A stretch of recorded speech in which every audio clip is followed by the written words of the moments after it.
guys, Kristin LaVanway here. So I recently went to this class called Wills, Trusts, and Probates. I know, that sounds boring, doesn't it?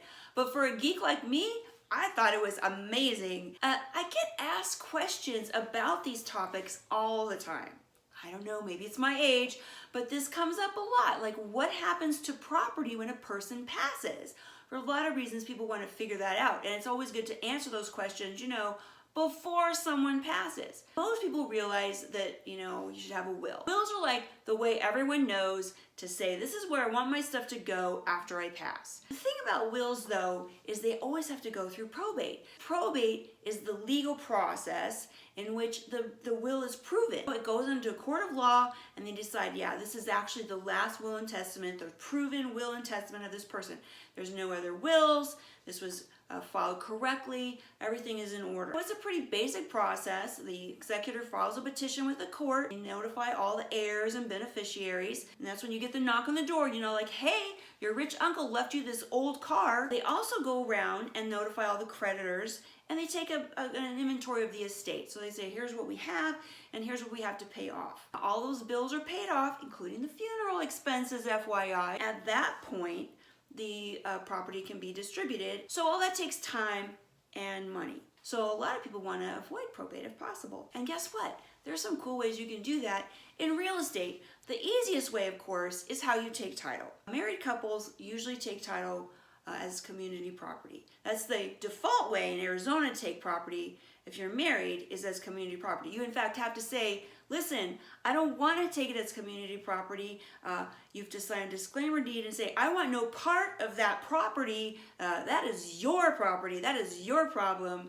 And you just disclaim your rights to that, and then your spouse is taking it as sole separate property. But most times you take it as community property, because you're married. So if you take it as community property, you can specify that you want to retain rights of survivorship. So that's community property with rights of survivorship. And what that means is if one spouse passes, then their share of the property now belongs to the surviving spouse. So now a sole and separate property situation without a disclaimer deed. And it's a harsh way to go, but you know what I'm saying. Just kidding. Now you can also do it with joint tenancy. Joint tenancy is when two or more people who are not married take title together on a property. You can totally do that. And you can, in that case, specify rights of survivorship as well. So if one of the joint tenants passes, their share of the property now is distributed among the remaining owners, the remaining people on the deed. So that's how that works with rights of survivorship, but you have to specify the rights of survivorship. If you're holding title as tenants in common, different deal, no rights of survivorship. We can talk about that in another video. All right, but what if you want the property to go to somebody who's not on the deed when you pass?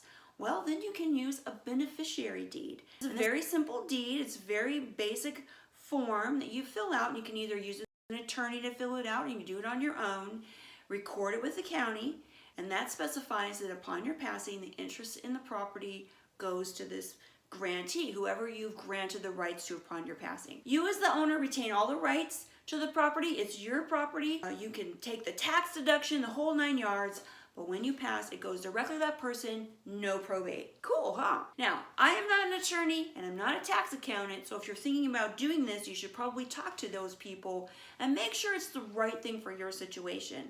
But this was something that I was unaware of, and I thought it was pretty interesting, and I thought you might too. If you have any questions or comments, you know where to find me, Kristin here in Phoenix.com, that's where.